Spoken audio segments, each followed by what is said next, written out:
Welcome to another episode of 602 Row Show. This is the recap of episode 4 and picks for episode 5. I know things have gotten a little off kilter with ABC deciding to ruin our picks by moving row shows around. So Megan, can you give us a little update just about where we actually are? Yeah, absolutely. So this episode started off with Rose Ceremony 3. So we kind of recapped Shanae and Elizabeth drama, ended in that rose ceremony. And then the girls traveled to Houston, and we got in the one-on-one with Rachel. And then we had a football date where Shanae ended up crashing the after party. So we did not get the second one-on-one, and we also did not get the week 4 rose ceremony yet. So look forward to those happening next episode. We'll jump into a little bit of what that did to scoring, but we'll start off with our week 4 picks. A little bit different this week. Ended up with some overlap as always. I had Shanae, Serene, Rachel, Genevieve, Gabby, and Teddi. You had Shanae, Gabby, Sierra, Serene, Genevieve, and Rachel. Mm-hmm. We both had Serene locked in there. Yeah, and part of that for me wasn't that she had the one-on-one, but just that she was really low in terms of like a cost perspective. And yeah, at some point you just long story short, I'll jump to the scoring here. We were wrong. Serene only managed 4 points. And you actually didn't have Serene in your final. You switched out for Eliza. Yes, I did. But she also got like 4 points. Like she did. Yeah, really also the wrong choice. Big look here. You outscored me 234 to 226. High scoring week. If you manage to have Shanae in your lineup, you're in pretty good spot. Mm-hmm. We'll talk a little bit more about her scoring when we get to her portion. But big points there. Rachel scored big points. Elizabeth scored big points before being eliminated. Yeah. So if you had any combination of those girls, you're in pretty good shape. Genevieve finally popping up here and scoring some points. Finally. Hopefully we can ride that gravy train for a little bit. And you had her in your lineup, so you didn't miss the week where she I did. And she's up to 11th in total scoring. So yeah, we're right on the edge of that one. Well, and I will say that this week coming up is week 5, which for you and I is a big betting week. It might mean a lot of malort for us in week 6. Yeah, and we'll get to week 5 coming up here, but as you said, certainly some interesting things and some deadlines for picks. Jumping to the Row Show rankings, On Cloud Wine starting to build a little steam here, is now ahead by 17 points, which doesn't sound like a lot when you're scoring hundreds of points a week, but as we get thinner here, that's going to start to become a commanding lead. We can't cut into that a little bit. Yeah, and like I know we talked about it in Michelle's season, like at some point in the season, you just have chalk, right? And your only job is just to make sure that you're doing picks every week. And we are starting to get to that place. So even for week 5 picks, we're down to choosing only 5 people instead of 6 people. And so already there's going to be less variance in like the lineups that we're seeing and who's being chosen and what's going on. And so, yeah, harder to break up into that. So On Cloud Wine in first, Megan, you're in second. I am in third. Kristen's in fourth, and Myra is in fifth. You'll see the Bachelor Nation rankings there. Megan inside the top 10 now. Jumped up over the top of me here. I'm in 11th and Megan's in 8th. So really clicking on all cylinders here. I believe we have 6 people inside the top 50. That would it feels right. So definitely in a good position there. Moving to season long, you and I dead tie despite our different lineups. 1,469 points each. Unfortunately, only good for T2. Well, and that's actually really impressive considering how many different scoring categories there are. But continue. Yeah, so you'll see it. You'll see it up on your screen here. Again, our only difference is Serene versus Teddi, and again, dead tied. They have managed the same number of points across 3 weeks. But the real story here is actually someone else's roster. Mhm. Ashley's at 1,664, about 200 points up on us. She doesn't have Sarah, Mhm. but she does have Shanae. Mhm. And my sources are telling me that Shanae is confirmed for the women tell all. Yeah, why wouldn't she be? So I am starting to worry that score is not going to be catchable. Yeah, to be fair, you spoilers from a season long standpoint, you with Gab or yeah, with Serene still have two one-on-ones plus fantasy plus hometown. Or no, She's got she's sorry, got just Serene. oh, that's right. Okay. Yeah, she's got Serene. So I think I'm done, and yours is entirely dependent on Teddi becoming something more than what she's been. But it's not just that; she needs to become more than what Shanae has been. Yeah. And I don't know if we have the footage or the date lineup for it. Teddi might get we know she gets one. Does she get two one-on-ones? This one. So yeah, I'm locked.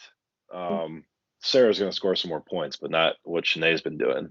And Sarah isn't gonna make noise at the women tell all if she's even there. Yeah. So I think I'm out of the running. And I think if Teddi doesn't have like a strong support week coming up here, you might be right behind me. Yeah. Which again is like part of the fun of season long, right? That yeah, I mean, you make these picks and like you do the best with what you can. And we talked about how it was a really challenging pricing this time. Yeah. Yeah, we had to make some choices that we didn't want to make, and that there were a couple of lineups that we were considering. So So hey, shouts out there.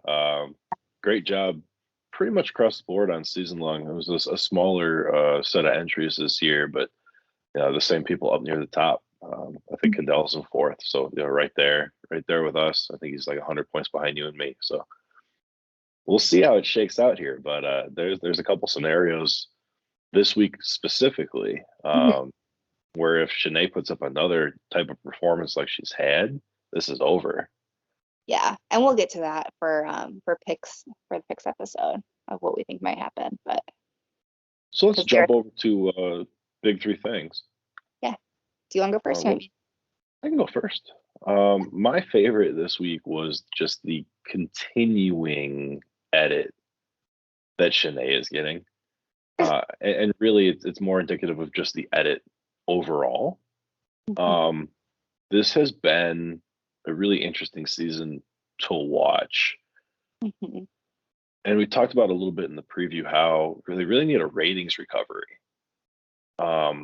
And from the very beginning, from the first poster that they posted of Clayton, it had the most interactions, social media interactions with a post that they had put up in like 5 seasons.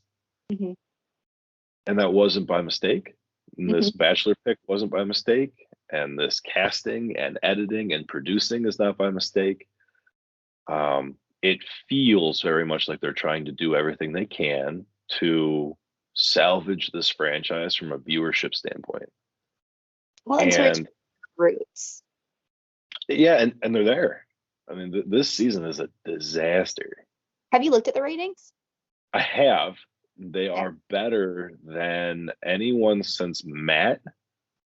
Okay. And Matt really dropped off toward the end of his season, Yeah. and Clayton hasn't hit the drop off yet. So it is reducing because what shows like this do is people lose interest, Yeah. but it's Once still hitting higher. So it's working. And they don't care who they're throwing under the bus to get there. Neurodivergent is a word I didn't know until it became a thing on social media. Mhm. But I mean, it's working from a level of interaction and from a viewership standpoint because you're always gonna have your core viewers, and they pulled a couple seasons here trying to do different things, and it didn't work from a viewership standpoint. But I as a fan of the franchise, I'm here for it. As a lover of humanity, it's a little maybe not the best thing, but that's fine. So I was just going to clarify with you, a fan of the franchise or a fan of the entertainment the franchise brings? I don't differentiate between those two ideas. See, I just enjoy it from I can shit talk it and hate on it as much as I want to, but I don't love the franchise. I look forward to my Monday nights. I would watch anything else on Monday nights, and it would be just as fun. What was your favorite part of the episode? So similarly, I think within this, I have continuously throughout the season appreciated again their return to their roots, and so my pro for this week and my favorite thing was how much behind the scenes action we're getting, or like that interaction between the contestants without Clayton, right? So those little intimate talks between 2 or 3 girls, as Shanae is napping, right? Inconspicuously. Or the shots by the pool, right? Like those mini conversations that I think we were really missing out on in some of the other past seasons. Maybe because of COVID, and maybe just because of logistics, and maybe because of some of the other things that were happening. But I mean, it adds to the story, right? It adds to what we're seeing. So I like that. But, what was your least favorite?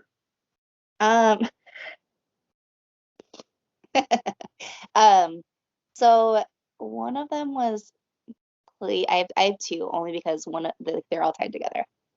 So the first one was Clayton calling himself Country Clay on his date with that Country Clay might come out when he's riding horseback with Rachel. Because this man has so many fucking nicknames.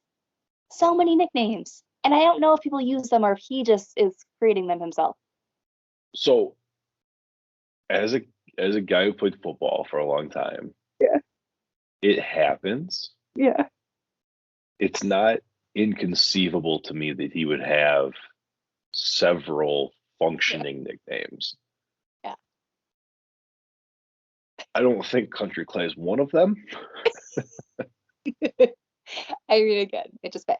So I really enjoyed the interaction that Clayton and Rachel had on there, one-to-one, and we'll talk about that when we get to Rachel. I hated the date itself, the idea that they're crashing this family barbecue. But then also I found out on social media after the fact that the family that they ended up crashing, they're barbecue masters, and the fact that ABC refused to promote them, refused to have any of their logos out, refused to put any idea of hey, go check out this restaurant, right? Go check out this family owned business. It felt kind of shitty to me. Yeah, I'll leave that one alone. Okay. I thought of it kind of like the bands, right? You get a name splash, and that's it. Yeah, but they didn't even get a name splash. They were an anonymous family that they walked in on. Yeah. Come on. Which, I mean, how dumb do you think your viewers are? Yeah. Okay, what was your favorite? My least favorite was Clayton asking Rachel how beautiful woman with a great job who seems really fun. How are you single? Mm-hmm. That is one of those cringe lines that guys think is textbook, that is in the textbook as things not ever to say. Yeah, it's awful. And she ate it up.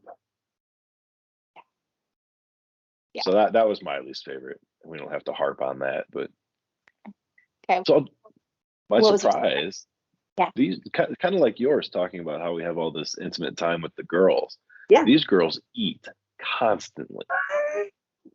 I don't know if it's just because we haven't seen it in other seasons or because it's been so long since we've been in the mansion. Yeah. But these girls are eating all the time. Mm-hmm. And so I had to do some research and stuff. So they do all their own cooking. Mm-hmm. The producers will go grocery shopping. They give them a list. The producers go to the grocery store, get them whatever the hell's on their list, and then they have to cook. Yeah. So like these girls are cooking and eating. I'm assuming 100% of the time they're not with Clayton. Yeah. But like, what else is there to do, right? Like, there's no TV, there's no cell phone, there's. I guess you could bring a book with you. Hang out by the pool and cause drama. Yeah. Yeah. Like, there's not much else. Water the plants that are probably plastic anyway. What was your surprise? So my surprise was that Bachelor has really taken upon itself to claim a new mascot for the franchise of shrimp.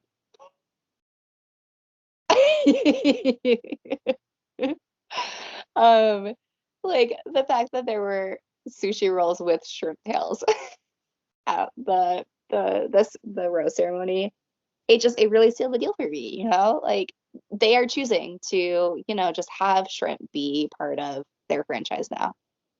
And it will forever be known as a shrimp franchise. Pro shrimp. Over under 0.5 shrimp at the women tell all. Over. There has to be, right? I would even go so far as to say that there's either going to be a t-shirt with a shrimp on it or someone dressed up in a shrimp outfit at the women's like health. their guy that they yeah. Yeah. Jesus. Okay. Yeah. So on that note, why don't we jump into Clayton? Mm-hmm. And before you drag him, let me say that viewers might be expecting me to beat a dead horse Mm-hmm. on the outfits. Not what I'm doing. I have right here the first ever award for best dressed. Yeah. I'm giving it to Clayton. Clayton was the best dressed at the tailgate. Those girls wore ridiculous outfits. I feel like they have to though, because like if they all show up wearing the same outfit, like there's something in production that says you're wearing this. That was the exact conversation at our viewing party. Yeah. Regardless, Yeah. Clayton was the best dressed at the tailgate. That's true. I will say, yeah, and I did note that his outfits appeared to have improved slightly this week. Like there were better looks. What else do you have on Clayton? Let's see. I really loved again the way that they set up the Elizabeth and Shanae drama at the at the cocktail party, and just him realizing that the fight was all about shrimp, and just like the number of times he said, "We're talking about shrimp," and like his like forlorn face, just like looking down, like you can just see his soul like dripping out of his body, and the fact that he really didn't want to go back in that mansion. Um, I'm wondering how much of that, because I kept taking the cross shots where it was the girls' faces. Yeah. So I believe he sat there for the whole thing. I don't Yeah. believe he sat there with that solemn, sad look on his face for that long. But that's the edit that we got, and I loved it. So good. Um, I laughed a little bit. So like when they first got to Houston, right? He had his football like friend come, um, and Clayton already talking about how he will be in love with at least 4 people at the end of this. And I was like, yeah, Know yourself, you know? yeah, yeah. Okay, so I will say that this may be like one of the bigger things that I have to say. I think I don't know if Clayton's ever had female friends. Like really like good female friends. And the reason why I say that is because time and time again on this episode, he is shown reacting to the things that the women are telling him about their histories with like shock and amazement, right? As if he's never heard about these issues before, right? As if it's not even like plausible to him that people could have gone through these things. But the things that they're sharing, while yes, very traumatic, are like very, very like typical in like the life of an American woman at this point. And so like I don't like I think it hit me when he was sitting at dinner with Rachel and she was talking about how like she was in this relationship with this guy and like, like he was already like super jealous of like her career and was talking to her about how she's going to cheat on him. And like Clayton was just like flabbergasted that that would be the case. And I was like, dude, like that happens all the time. And so like, I don't know, I would love to to know how much Clayton actually knows about women and their experience because like I said, like it just like it's striking me how reactive he is to like what they're sharing with him. And like I love it, right? Like I love that he is like really like a kind heart and that he's caring about these experiences that they're sharing with him. And I think it's wonderful. But at the same time, like to me, it's a little bit like, whew, like if this is the first time you're hearing about something like that, like strap in. We got some stories to tell. Well, hey, maybe that's the social contribution of this season. Yeah, He'll learn, and so will a whole bunch of guys being forced to watch this show. true, true. And the guys who choose to watch the show. What else, like big picture, do you have about like the episode or Clayton? Nothing else really big picture. I thought for the first time this episode was pretty cut and dry. Yeah. I will say that I extremely dislike the timing. Mm-hmm. So I'll do something we haven't done all year. I'm actually going to call out Batch Bracket and their site overhaul because one of the leagues they offer is a rose to rose league. Mm-hmm. That's nice and clean. All you have to do is pick the people getting the next roses. Doesn't matter which episode it falls in. So that's one that you and I both are doing really well in.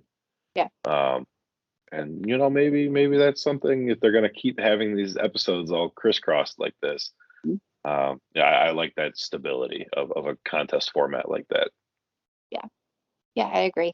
Well, and again, like even though there was a lot that happened in the episode, like content wise, really like we didn't get a ton of other than like with Rachel, we didn't get a ton of like interaction with Clayton.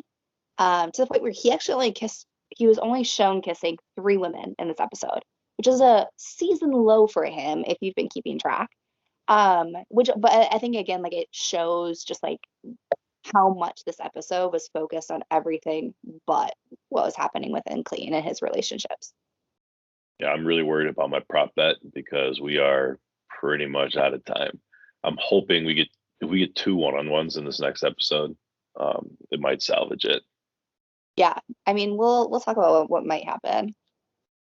But let's move into the eliminations. Okay. Elizabeth, Kira, and Marlena eliminated this episode. I didn't have anything in particular on any of these three. Kira and Marlena are really background characters, and we've kind of talked Elizabeth to death. Did you have anything specific? I just had that she appeared way more sad about leaving her friends than leaving Clayton. Yes. Yeah, like was crying about. Okay, and the line that again, we like quotes here, right? So the quote that I wrote down from her is, "Oh, I have to. I'm leaving. I'm saying goodbye to some of my best, my best girlfriends in the world." Um, Realistically, it's been 3 weeks. 3 weeks, and they're some of your best girlfriends. Yeah, so Well, that was what I had. so those are your elims. We will jump straight into the girls that are left here. First up is Eliza. Did nothing. Yeah. Yeah. If you slotted Eliza into your lineup, that was a whoopsie. Gabby. My notes are a little mean, so if you have any Gabby stands out there, I apologize. She comes across as really dumb. Yeah, did see. And she's like really depressing with the things that she says. She has her voice is very different too. I don't think She falls into almost like a drawl. You remember where she was from? I don't. I don't. Oh, I think it's on the slide. It's literally up on the screen, but not on my computer. It says she's from Denver, but she kept falling into like a drawl, and she was talking about crustaceans. Mm-hmm. It was just weird. Yeah, I mean, she feels like, and we've talked about this, right? Like she feels a little bit over the top with some of like the things that she's doing. She is like a jokester. She has some great one-liners though Yes. that are like perfect dad jokes. Houston, we I'm have a problem. I'm I hoping actually, she continues to flourish because they're going to need something to fill the drama role, right? yes, So someone's going to have to be the girl in the house that's giving all these other girls flack. yeah, I'm kind of hoping it's her. yeah. Well, and again, like her facial expressions are already like fantastic. Um, the other thing that I wrote down was I cackled a little bit when like during the football date, Clayton looks at her and goes, "Gabby, you're supposed to block for Shanae," and she goes, "Why?"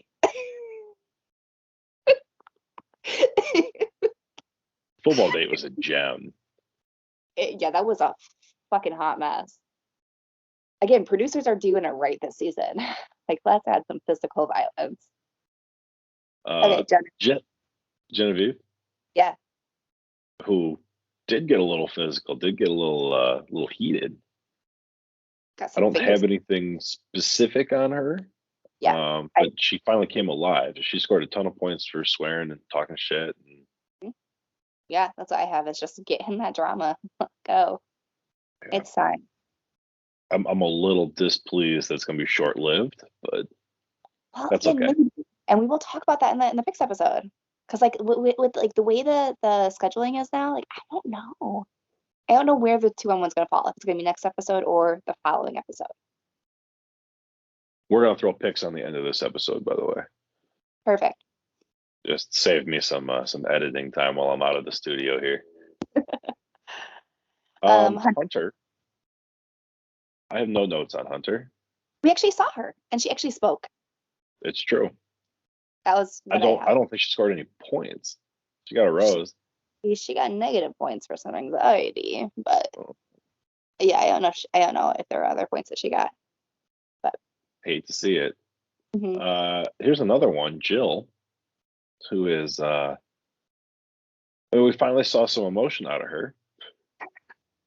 Wasn't the emotion we wanted to see, but No. She's another one of these background characters. but I will say that, and I like really appreciated this episode that for the first time this season, we actually got some like footage of some of the other girls. And like I have that throughout that like some of the girls that I've never seen on screen before, right? Have never heard what their voice sounds like. All of a sudden we got like interviews with them and I was like, okay, like, this is kind of cool. Like, yeah. Um, so at the beginning of the only thing I have about Jill is at the beginning of the episode, she's like crying. And she's talking about how she doesn't know Clayton. And I wrote down, same Jill, same. Well, and, poor Jill's not going to get a chance. So, No, no. Lyndsey Dubs, Yeah. I have nothing. Yeah. I mean, again, she was shown more. I will say that she kind of brought the point of like, yeah, like I'm from Houston. Like it's gonna be so fun to like go back to like where I'm from. And I was like, that would actually be super fucking weird to like be on The Bachelor and like be in the city where you're from and be like on a TV show where you can't actually do anything. The fan in me, obviously, we knew what happened from a date standpoint, but the fan in me wanted it to be like when Michelle brought all the guys back to her hometown Yeah. and then waxed poetic about how she wanted them to like learn where she was from, and then she picks the hometown guy for the date. Yep. So, Yeah. Mara, Was on screen so much more, like so much more footage. And I actually kind of like her. I mean, well, I'll spoil a little look ahead. I'm a little surprised at your week 5 lineup. Why? Oh, no, don't say why. We can talk about it later. Marlena, who got the first rose Uh-huh. and Yeah. then dominated the football date. Yeah. Was competitive as fuck. Like she would have scared me. No, you really saw for the first time an athletic setting. Mhm. I guess the damn obstacle course, but that's not Yeah, really absolutely. anything. But she did well in that too, if I remember correctly. She did. Yeah, she did okay in it. I mean, she lost at the milk jug. Yeah, yeah. Like she lost to something that like wasn't athletic. But yeah, pretty much wire to wire dominated that football date. Really, Yeah. really won her team the game. Yeah. Yeah. Her and Sierra and Teddy. I mean, really, they had a stacked team. Like that was, again, how much production played into that. Marlene, she's puffing her chest out and going crazy in the locker room filming, and she said something like, "We're gonna be throwing weaves on the ground." Like, love that. Yeah, I was like, she's the type of player that you would want to recruit for your team. You would love to coach her. Oh yes. All right, Okay. we'll get into the first big one here with Rachel. Yeah. What do you have on Rachel?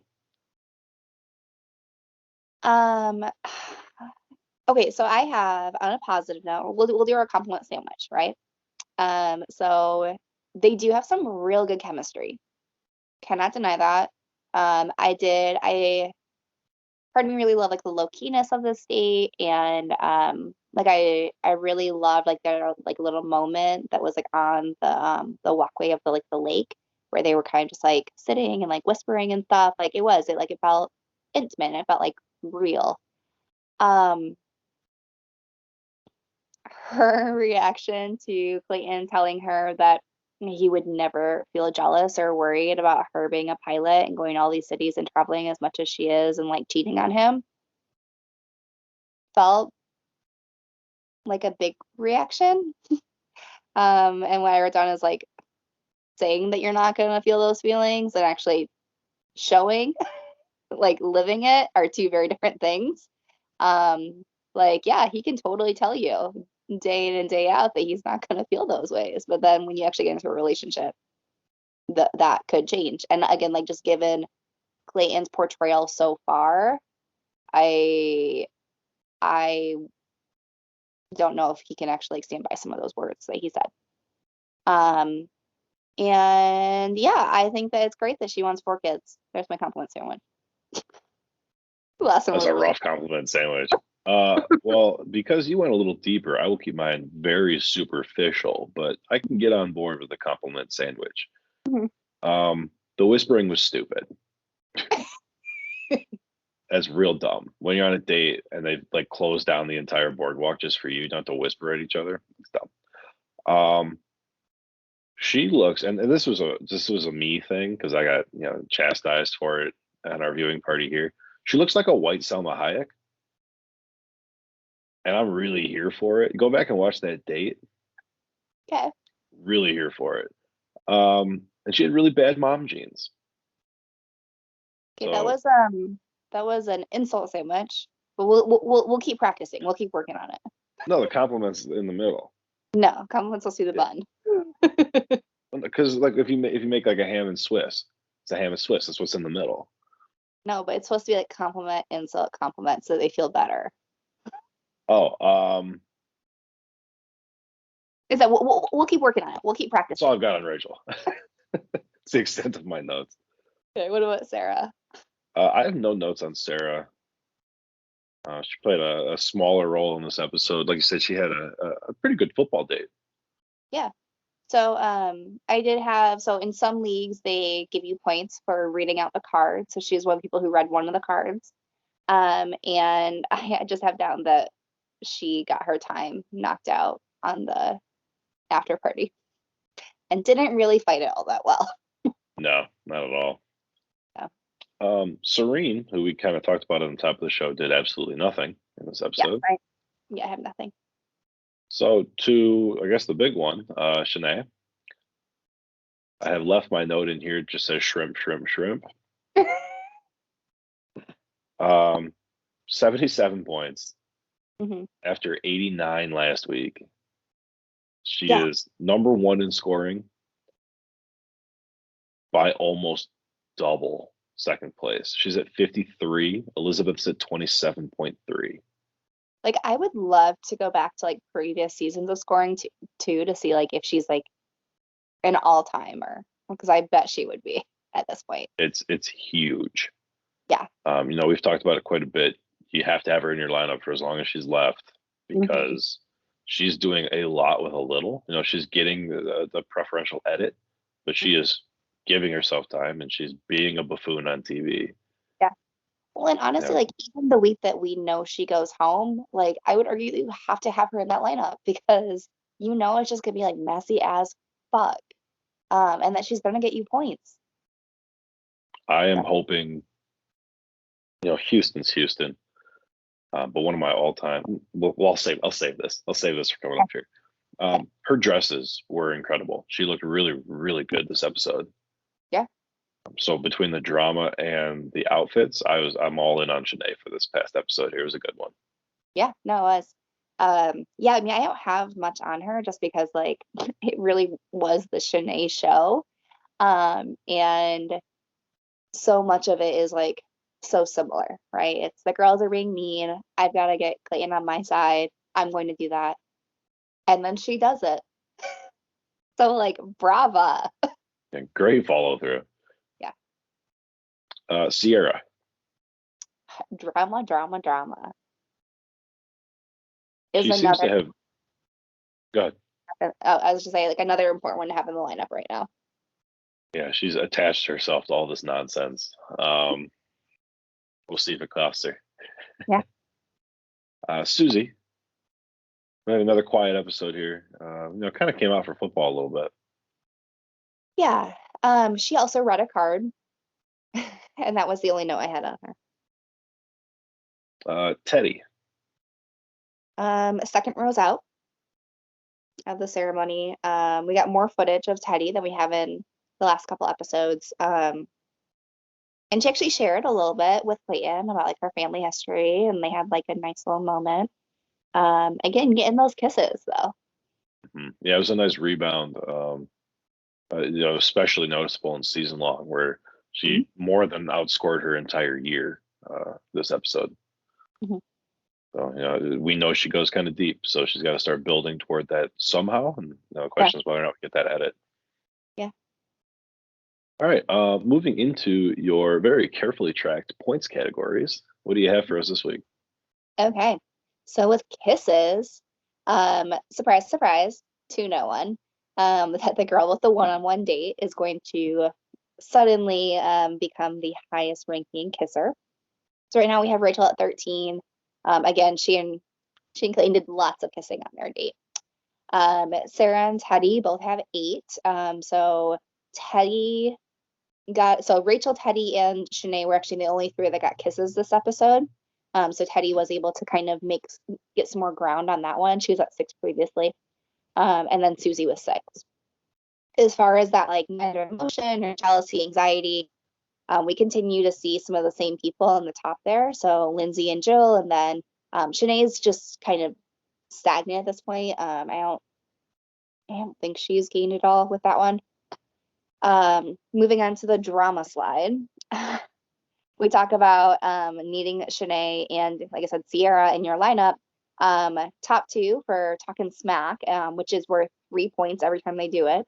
So Shanae has 27 counts of it. Sierra has 13 at this point.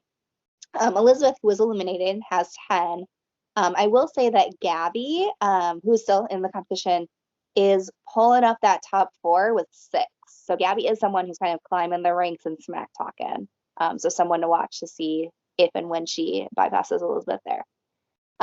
For fighting and confronting, we have Shanae with 8, Elizabeth with 6, and then Cassie. So last time we had Cassie and Kira with 2, and so Genevieve is also kind of sliding up into that top 3 with 2, and expect that to also continue to increase given the footage we've seen.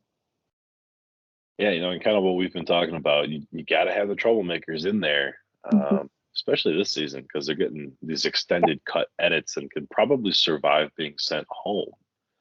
But also with the rose ceremonies all jacked up, take the points are there, because who knows who's going home and when. It doesn't make any sense anymore.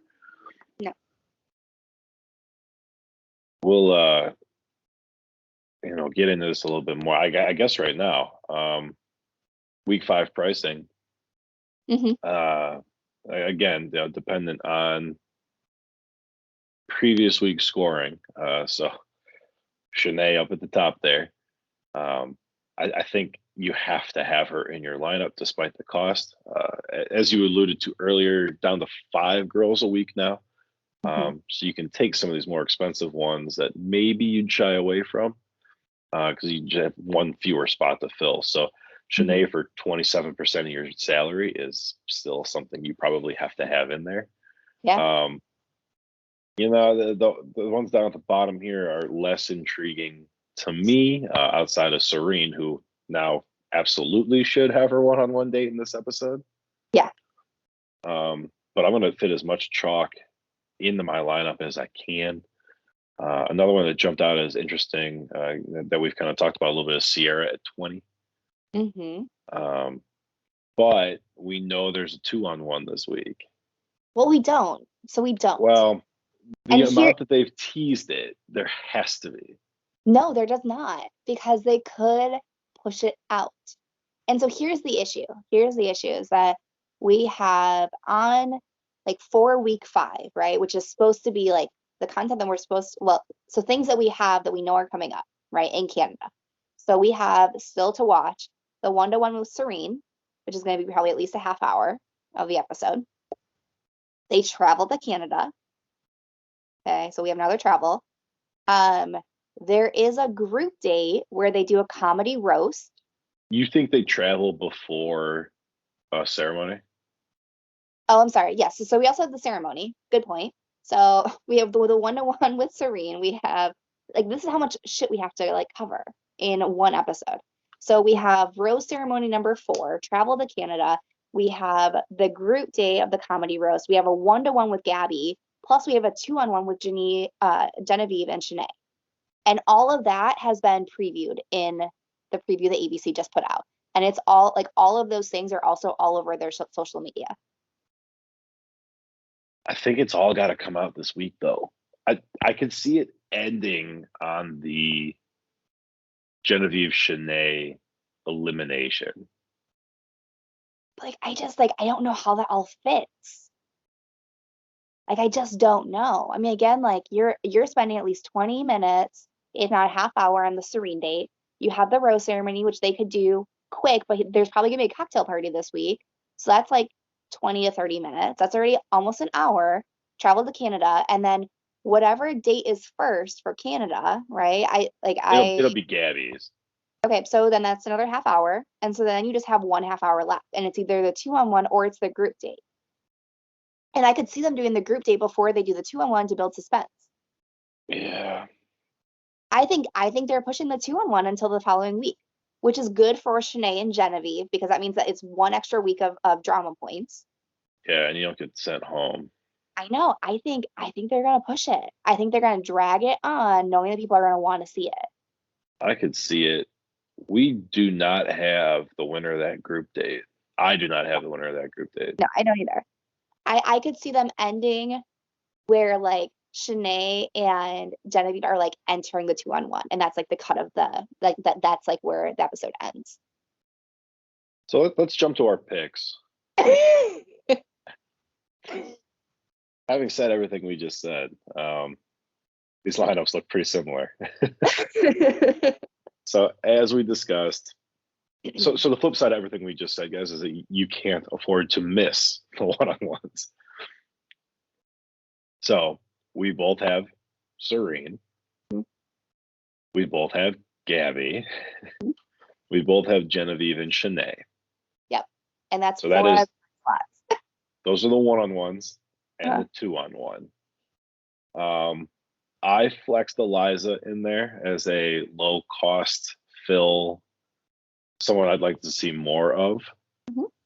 And I see you have Mara.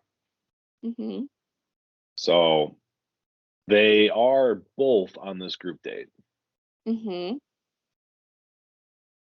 But that's all we've got. I have not seen a whole lot of footage from this group date. I know that they make fun of Shanae a lot. Yeah, and I've seen Marlena doing that. So yeah, I will say, I mean, like Mara is obviously the only one that is still like a question mark in my head of like who that last slot can be filled by. But you're also limited by points at this point. So I think with those 4 people that we have locked in, we only have like I think 15 roses to work with. And so there's only so many girls that you can choose for that fifth slot. And so it's Yeah. who you think is going to perform well, both outside and inside that date. I was trying to fit Sierra in there, Yup. knowing that if she's on this date, she's gonna just talk shit about Shanae the entire time that she has. Unfortunately, cannot get her in. Yep. So I mean, it's again, gonna be interesting. The timing is everything. well, it is. And I think the more and more things come out, I could also see my lineup switching. So I pull Genevieve and put Sierra in No. instead. If I'm really confident that that 2-on-1 isn't happening, right? If I think that there's going to be more smack talking from Sierra, right? Like and she's going to give me more points on that date, it might have to happen. I don't know. We'll see. We'll see. See, Genevieve at 18 Hmm. is tough to replace. Because I think removing her doesn't even get you up to Sierra. It would depend on how it falls out. Hmm. But I think you have to have Shanae regardless, Yes. because a slow episode for her at this point would be 20 points. Yeah, which is still real damn good. Yeah. So yeah, I will. We'll see. Definitely, stay up to date. Mhm. Check the socials. Pull in all the information you can. I think they get through all the dates. I just I don't know how logistically they could do that and keep the content that they want to have. Because they want to have that drama for viewership. Like I think they leave on a cliffhanger. And I so think far, they could leave on a cliffhanger, but I think it's the end of the 2-on-1. I don't think that we get that much of it though. And they're gonna want to really milk that 2-on-1 for everything it's worth before Shanae goes home. Yeah.